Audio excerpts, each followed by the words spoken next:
amunu matrafalen do Cherif la tele jabarani sola no wati amaw fuka wala nyumando ko aw bisimla akwa jemkan sariya blon kono sariya blon jemkan kono bi angame ka anya shimima odeye apeji ka barai ma chama me no dugwa kono na haga jaka se tokola moma munu mafo ko apeji mais apeji yere mwe asike kunye jumai la nyini jumo mabolo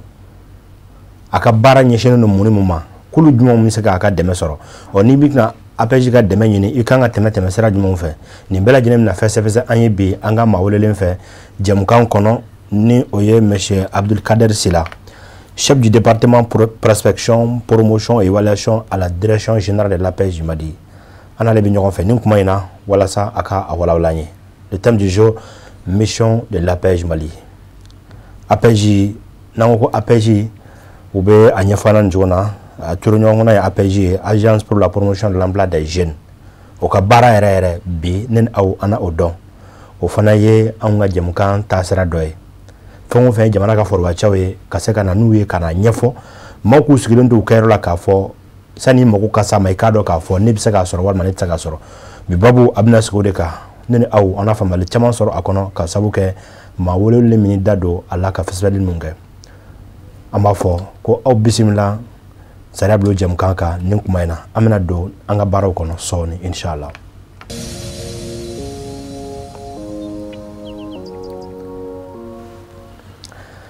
Kafoloni walimano kurakura aula au sega malu nyina malu sariya blon jamkan hukumu konana binni ala sona fengo fe apeji joro e jamana kono ona don ninkena ka apeji directeur amafoka walimando anya chwanka shugon dusaje ayema chi ama memi kasawe kana jamkan nyana maya ombolo ne bolo bi ni maukanga fo otila mogodo amako bise jamana forwa chado ma ukana nga keneka wetaka seki ni monumu ko dai wala mbu bela jenefo monsieur Sila ibisimla nga keneka. Merci beaucoup Njeri Baraji Ba na fara ko APJ ma chama mafo hala on yara mun tawro do am APJ fo wala amma fa do telala na fara ko APJ ale yare chagada jumai ani ministre so jumembe ni agroleme ola. Merci beaucoup, Sontra Njeri Baraji. Et ça n'est qu'un dado la follow m'a fait qu'à Sylvia TV, mon bel agile for Barakela, un ange mo l'homme que la sababi, kana un wele kana, anga bara APJ kana nyefo au yanabi. Et qui gagne les jabi, m'a for APJ Chakeda means gina anga jamana nyama fait. Utuka lutile mugane duru. Et Sambafla, année ça va. 2003. Et à Kabaranjino, le Crécrénala, Chifion Kabarakomo. Et APJ, c'est le ministre Somina, ou le ministre Somi, métallique, Kenyere Tabaraula. Ani Bara, Ani Boula Bara. Voilà, ministre Somi, Nessilendo Oluma, APJ, la Sirilendo au-delà Malikono. Voilà, APJ yere nya foto mina absigira kala ka nga jamana nya wafe sariya blo mo nya wafe utuko le mo ganduru samba fla ani saba kanyesi kene ne yala shifun ka barako maliko ajaranye wala bi na farako APJ chagada dobe asiku kumba no ya ka mission APJ tabenya shimuma ani akumule na ejumai. D'accord. Les missions et les objectifs. Ok, d'accord. Ok, merci beaucoup. Bon, APJ Barakero mi sikira jamana nyama fe wala sa ka generofi e chiffon ka barako ta fanfelala e moko kala nembola moko kala nembali bola diplôme minumbula diplôme te minumbulu to dala kono chiffon bola dugba kono chiffon bola kene yala kaseka udeme ka okaseka sugu bara sugu la soro no ala tugumina ni se ka juru soro ka barake parce que problème me sifon de la nga jamana non kono ni jamana non be kono ni la kono seulement o barako yi donc asigo ku yoy o yakala ni bon mi ya ka objectif yi kurba sabadi anga la ni folo jete mina kera ka fu mali kono ni population sigi keme i ba soro bi wolo la nduru o sifi n'a sigi kɛmɛ sarada sigi kɛmɛ sarada la i b'a sɔrɔ 75 o ye sifinw ye i b'a sɔrɔ o fana la mɔgɔ 40 fo ka taa se mɔgɔ 80 ma mɔgɔ 48 48%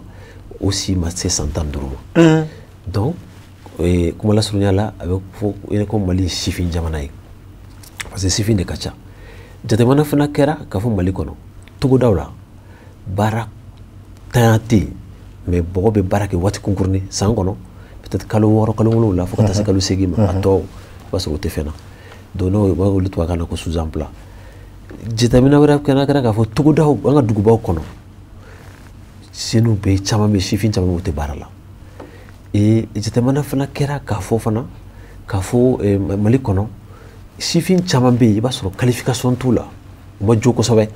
donc u b'a baara sɔrɔ ka gɛlɛn i b'a sɔrɔ soit u ma lakɔli kalan kɛ walima u ma baara dege kɛ min bɛ se k'a to u bɛ se ka baara sɔrɔ parce que i bɛ fɛn min dɔn i b'o de falen sugu baara kɔnɔna na donc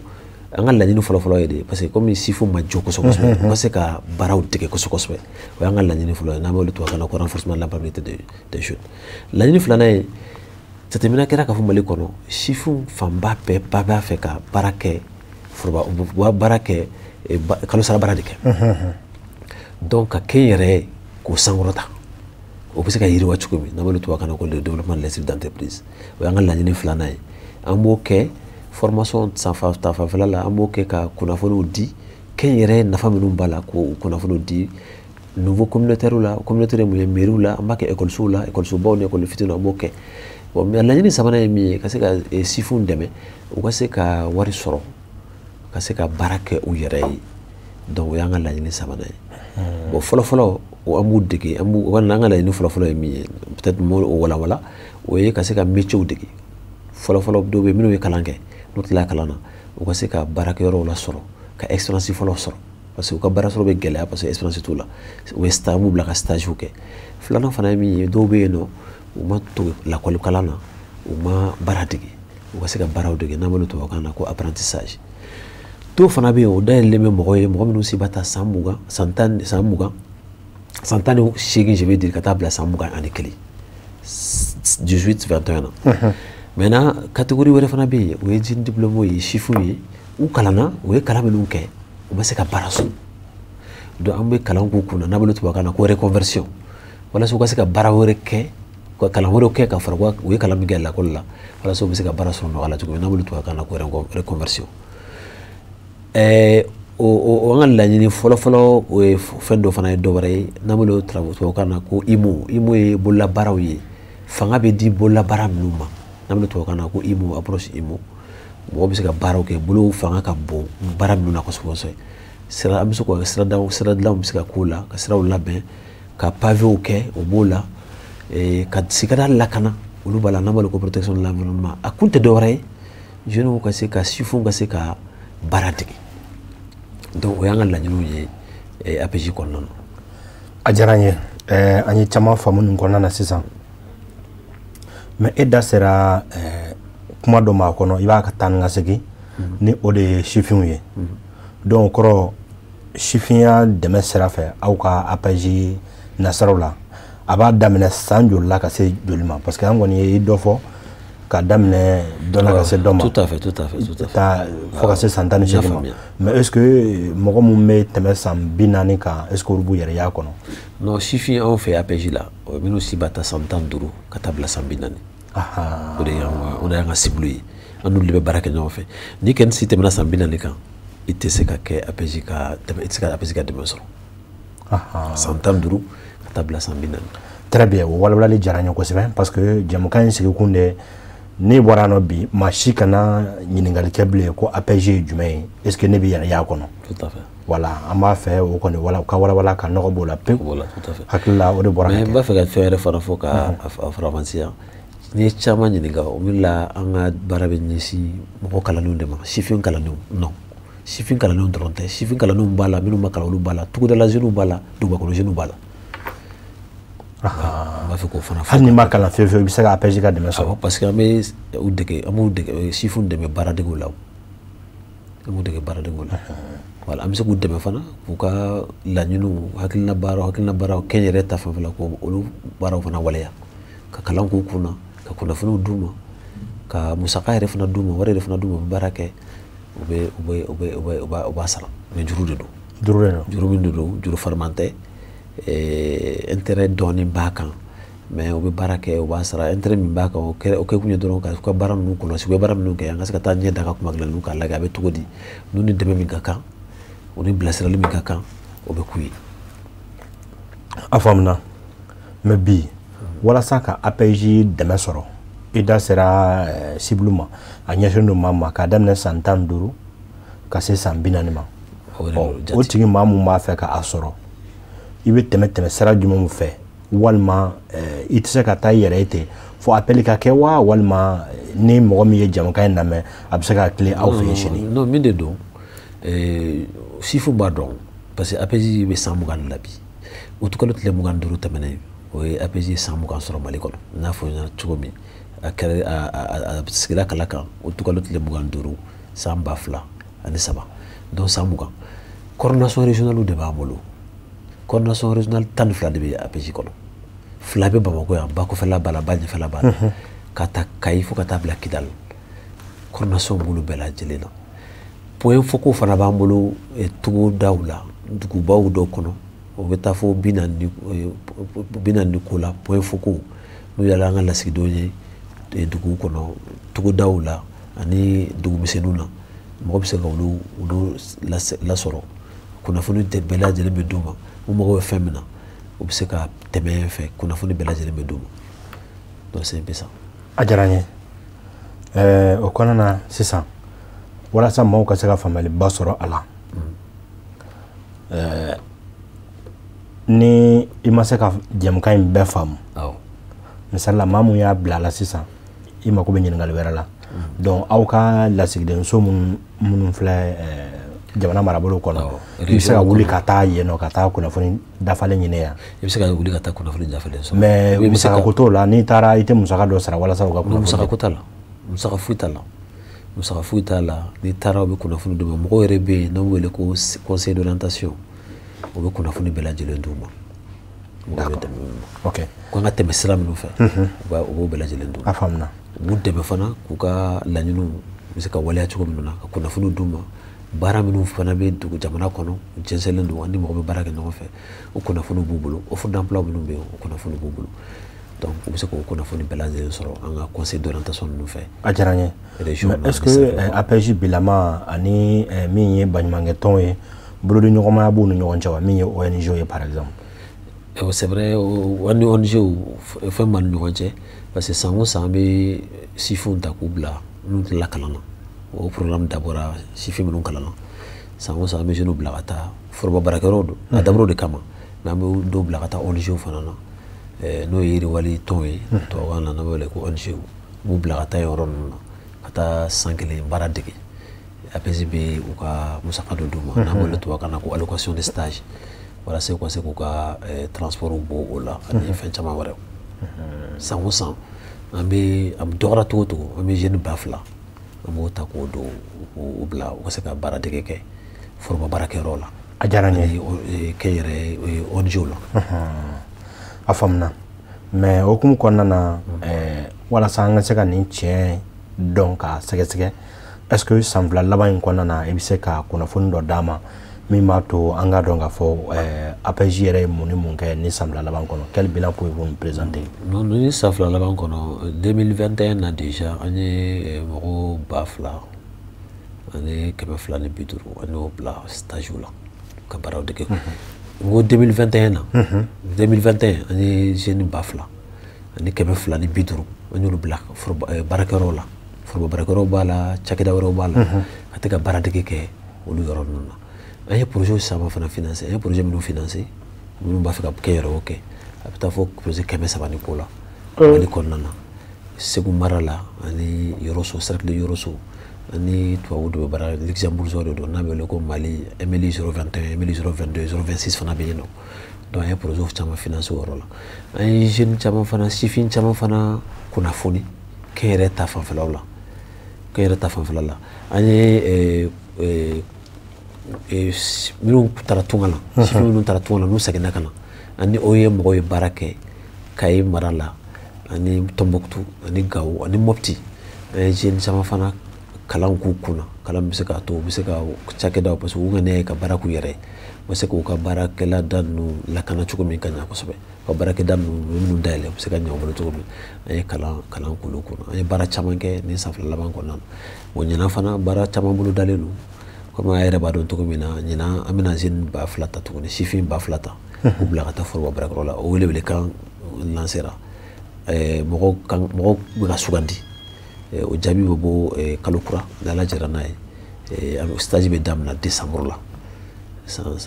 décembre kalo nata o stage bɛ daminɛ projet fana kan ka financer jeunes ye ɲinan ani luxembourgeois ninnu o yɛrɛ fana baaraw bɛna laboli Bamako yan projet kura dɔ fana bɛ yen nɔ n'an b'o tubabukan na ko Go Green ka an ka jamana fɛn minnu baara minnu bɛ da la kosɛbɛ kosɛbɛ n'o ye sɛnɛ ni mɔni ni baganmara ye o baaraw bɛna bolo kan kosɛbɛ kosɛbɛ donc u bɛna baara kɛ Bamako Segu Sikaso ani Mopti o lancement yɛrɛ kɛra an ka ministre ɲɛmaa fɛ le 27 septembre dernier o kɛra maison des jeunes la donc an bɛna jeunes caman fɛ n'an bɛ tubabukan na ko Go Green baara minnu bɛ tali kɛ sɛnɛ la mɔni baganmara donc les emplois verts an bɛna promotion kɛ. Ok mais o hukumu kɔnɔna na sɛ mara bɛ don o la wa? Sɛ mara b'o la. Sɛ mara b'a la. D'accord. O baara a sigira sen kan ka ban? A sigira sen kan a baaraw lancement yɛrɛ kɛra le 27 septembre n y'a fɔ cogo min na septembre kalo tile 27 an ka ministre ɲɛmaa a ye o bolo da maison des jeunes la Bamako yan. D'accord. O yɔrɔ in m'an dɛmɛ kosɛbɛ. o baara la kosɛbɛ kosɛbɛ. O yɔrɔ in m'an dɛmɛ kosɛbɛ nin kɛnɛ in kan. Bari n'i y'o kuma fɔ dɔrɔn fɛn o fɛn bɛ tali kɛ o secteur in na sɛnɛ ni baganmara maaw an da sera a ma sisan dɔrɔn bɛɛ y'i ɲɛ coro teri la bɛɛ b'a fɛ ka o ko in ɲɛdɔn k'a faamu. Tout à fait. I tɛ ɲama i ka détail dɔɔni di an ma a kan a lancera mais est-ce que papiers kan ka don a la tɛmɛsira jumɛn b'a la walasa i ka yɛrɛ ye o kulu in kɔnɔna na? N y'a fɔ cogo min o baara bɛna kɛ Bamako Segu Sikaso ani Mopti bon baara tɔgɔ sɛbɛn ma daminɛ fɔlɔ o waati mana se o kunnafoni fana bɛ di mɔgɔw ma mɔgɔw bɛ to k'u ka sɛbɛn ladon. D'accord. Mais a baara bɛna daminɛ véritablement janvier ninnu la quoi. Janvier ninnu la. A faamuna. Donc o yɔrɔ kɔnɔna na maaw bɛ ka an sɛbɛkɔrɔlajɛ sisan parce que an da sera yɔrɔ ma min bɛ sɔn ka kɛ jamana in yɛrɛ yiriwali nasiraba ye. O secteur in n'i y'o ta dɔrɔn k'i bɛ baara kɛ n'o ye i ni bɛɛ bɛ ɲɔgɔn fɛ hali maa kalanenw bɛlama an bɛɛ b'a fɛ ka taa o secteur in kɔnɔna na. Alors mais est-ce que i da kun sera kulu min ma o kulu mɔgɔ b'u yɛrɛ y'a kɔnɔ wa k'a daminɛ san 15 ka se san 40 ma o tigilamɔgɔ kelen m'u yɛrɛ ye o projet in kɔnɔna na ou bien o programme in kɔnɔna na? A dabɔra de kama a dabɔra sifinw de kama an bɛ fɛn o fɛn kɛ ani mɔgɔ bɛ baara kɛ ɲɔgɔn fɛ an bɛ baara kɛ n'an ka cible de ye n'o ye minnu si b'a ta san 15 ka taa bila san 40 ni kɔni bɔra kɔnɔna na baarakɛyɔrɔ wɛrɛw bɛ yen nɔ ANP bɛ yen nɔ Agence nationale pour l'emploi cakɛda wɛrɛw bɛ yen nɔ olu bɛ se ka occuper o la mais anw kɔni ka cible ye minnu si b'a ta san 15 ka taa bila san 40 Mali kɔnɔ ani Mali kɔ kan. Ouais. Mali kɔ kan? Ouais. hali Mali kɔ kan ni jeune bɛ yen nɔ n'a b'a fɛ ka segin ka na Mali la ka baara kɛ problème t'a la. Mɔgɔ min tulo b'an na sisan n'a b'a fɛ ka na? N'a b'a fɛ ka na Mali la ka na baara kɛ a bɛ se ka na n'a bɛ se ka sigi ka fɔ kɛ an bɛ baara minnu kɛ an b'a ɲɛfɔ a ɲɛna ni a b'a intéressé an bɛ se k'a dɛmɛ ka se k'a ka laɲiniw sabati. A faamuyara. O yɔrɔ diyara n ye waati b'a la ka taa kosɛbɛ k'an bolo dan bi aw ka ŋaniyaw i da sera caman ma an y'a faamuya k'a fɔ ŋaniya ɲuman caman bɛ aw la walasa ka jamana in dɛmɛ parce que e fɛn minnu fɔ nin sifinw i da sera ma 75% i da sera o ma o statistique n'o ta kɛmɛ sara da 75% 75 o ye sifin o de sifin ye nka m'o de ma voilà nka m'o de ma donc a tɔ bɛ to n'i y'a bɛɛ ta o la yɛrɛ sijɛw faraw kan a bɛ se kɛmɛ la i b'a sɔrɔ 25 dɔrɔn bɛ yɛrɛ bɔ kɔnɔna na voilà 25 tout à fait. Alors donc i da sera ma k'a fɔ anw ka jamana kɔni ye sifin jamana ye selon les statistiques. Alors APJ ka baaraw kɔnɔna na bolodan surumi fo ka taa bila jamjan na c'est à dire moyen et long terme. APJ b'a fait ka moni mun kɛ na anw t'o dɔn n'an bɛ se k'an sigi n'a ye k'a fɔ nin bɛna kɛ yiriwa ye don nataw la. A fɔlɔfɔlɔ ye min ye n y'a fɔ n ko ɲinan a ma mɛn kosɛbɛ an ye welewelekan kɛ welewelekan lance welewelekan fɛn ka se sifinw ma ka jeune ba fila ta k'u bila stage la ka baaradege kɛ fo an ka foroba baarakɛyɔrɔ ni baarakɛyɔrɔ caman na donc o jaabi kan ka bɔ o lancement kan ka kɛ novembre kɔnɔna na an ka jamana ɲɛmaa fɛ normalement mois de novembre kɔnɔna na baara yɛrɛ stage kalan yɛrɛ fana bɛ daminɛ mois de décembre kɔnɔna na o ye an ka perspective à court terme an ni luxembourgeois u bɛ ba ka baara dɔ kɛ ɲɔgɔn fɛ o tun bɛ ka kɛ Segu ani Sikaso yɔrɔ cercle yɔrɔso o fana bɛna bolo da Bamako yan ani Bamako n'a kɛrɛfɛ dugu Bagineda ni fɛn ninnu ani Kalabankɔrɔ ninnu olu bɛ k'a la o baara fana bɛna bolo da APJ de b'o baara kɛ ani tubabu ninnu luxembourgeois an bɛ sifinw dɛmɛ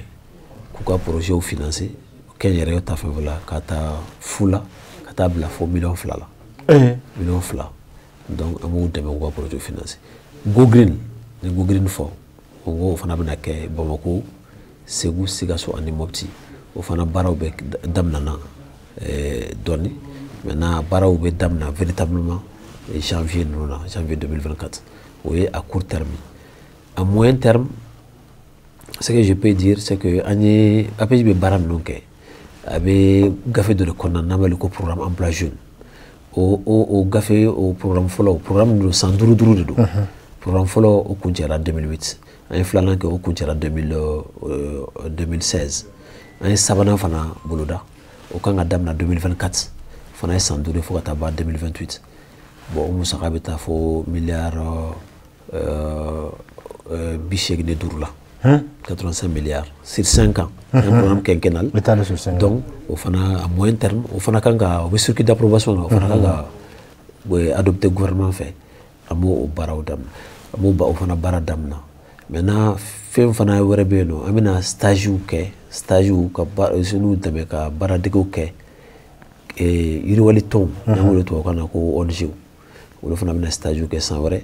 an bɛna mɔgɔ caman ta o la an bɛna dɔgɔ cogo cogo an bɛ mɔgɔ 500 ta o y'an ka ɲɛma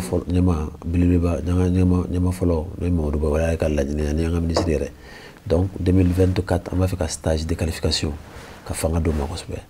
peut-être an bɛna baaradege fana caman kɛ parce que jateminɛ kɛra k'a fɔ jeunes ka problème fanba ye sifinw ka problème fanba ye o caman bɛ yen o ma baara dege u bɛ diplôme t'u bolo ani ka reconversion kɛ reconversion minnu ye kalanw kɛ kalan minnu n'u ma se ka baara sɔrɔ ka sababu kɛ u ye kalan minnu kɛ a ɲati tɛ sugu baara kɔnɔna na o an bɛna olu fana bolo baara da n'Ala sɔnna 2024 kɔnɔna na. A diyara n ye an ka waati banna bolo ka ban pewu gɛlɛyaba jumɛn bɛ ani ka jɛmukan bilama kun cɛ n'ale b'a la k'a fɔ an sigi fɔlɔ ye mais don nataw la an bɛ to ɲɔgɔn bolo walasa gɛlɛya minnu bɛ yen a gɛlɛya fɔlɔ ye o ye insécurité bɛ Mali fan bɛɛ o kɛlen don ka an sɛgɛn dɔɔni surtout kɔrɔnfɛ yɔrɔ ninnu na insécurité bɛ yen parce que hali bi an bɛ don min na bi an ka coordinateurs minnu bɛ nord la u caman nalen bɛ ka sababu kɛ insécurité gɛlɛya filanan ye c'est que an ka taxe dɔ de tun bɛ APJ fɛnw financer n'an bɛ wele ko taxe emploi jeune cakɛdaw de tun bɛ entreprise de tun b'a sara taxe in sara o taxe fana supprimer o taxe tun bɛ to ka a bɛ wari min ladon APJ kun o bɛ taa fo miliyari 6 la san o san donc an ka musaka fanba tun bɛ bɔ yen nɔ de gouvernement fana bɛ état bɛ dɔ kɛ mais taxe in de tun y'a fanba ye o tun bɛ taa fo 6 milliards la depuis 2018 2019 o supprimer na o y'o fɛn o y'o gɛlɛya o fana ye gɛlɛya dɔ ye gɛlɛya min wɛrɛ fana bɛ yen nɔ tuguni o ye c'est que an ka cible kuma dɔ la u t'an ka mission faamu an ka baaraw yɛrɛ u t'a faamu kosɛbɛ mauvaise perception des missions de l'APJ o fana ye gɛlɛya dɔ ye o gɛlɛya ninnu de bɛ yen ani laban ye min ye puis n'o ye belebeleba yɛrɛ fana ye c'est que sifin fana caman bɛ yen n'u ye baara kɛ ɲɔgɔn fɛ n'an ye wari d'u ma ka baara kɛ fonds revolving de don o tɛ wari ko an ka wari lasara de parce que fu tɛ subvention tɛ n'i ye baara kɛ n'i yɛlɛma a la i b'a di dɔw yɛrɛ fana b'a ta a bɛ baara kɛ remboursement ma se ka kɛ ka ɲɛ kosɛbɛ parce que an bɛ yɔrɔ min na bi APJ ka wari min bɛ sifinw fanfɛla la minnu y'a baara kɛ ka wari ta k'u bɛ baara kɛ u m'a sara a bɛ taa fo miliyari 6 la donc remboursement aujourd'hui c'est 30% taux de remboursement aujourd'hui, c'est 30%. Le taux de remboursement est faible. Donc c'est pourquoi on a un accent qui est suivi à court terme. Et ça va être même une activité permanente, mais suivi de quelque chose. On a fait un colosse, on a fait un recouvrement, on a fait un chiffre, on a fait un sala, pour que on doit nous faire un barake. Afamna. Un barake gelama boy, gelao nous manga barakona. Ajaranye, ami fo ki walimando, akadanya ka temenenga me wati mindira ma wati bana pe. Merci. Ami fo ka fo isla ninkenenga. Nene kwenye au garzga ye sariya bulon jam kan kono bi ma wodele Monsieur Abdul Kader Sila, chef du département prospection, promotion et évaluation à la direction générale de la pêche Mali. Babou Kunzirananga, la mission de la pêche Mali. Ninkenaka, mi APJ Nyamabaye Amafo, Monsieur Mamadou Ba, Hakadia, Kase, ministrima, ou Beladjene, Kandeme, Walasa Kuma Makumana Souma, Kakuna Funintaka, Nyeshin Auma, Okanoga. Le ministre de l'Entrepreneuriat national de l'emploi et de la formation professionnelle, Madame Bagayogo, Aminata Traoré anga folibise anaga cabinet bela jenema ka fo ni ajara onye ka cibla ma doro o dongale na maw kana keneka ni beya kata jamana ngona na demala ka fo mawnu to usigoro la ka chama famel chama soro au ka bara na sarawka bijamuka amo kunjano whatsapp numero alebe au ka bdala sangane wati wala sa nen au ka bonyo kalama ama fo akamola domere assalamu alaikum wa rahmatullahi ta'ala wa barakatuh. Merci.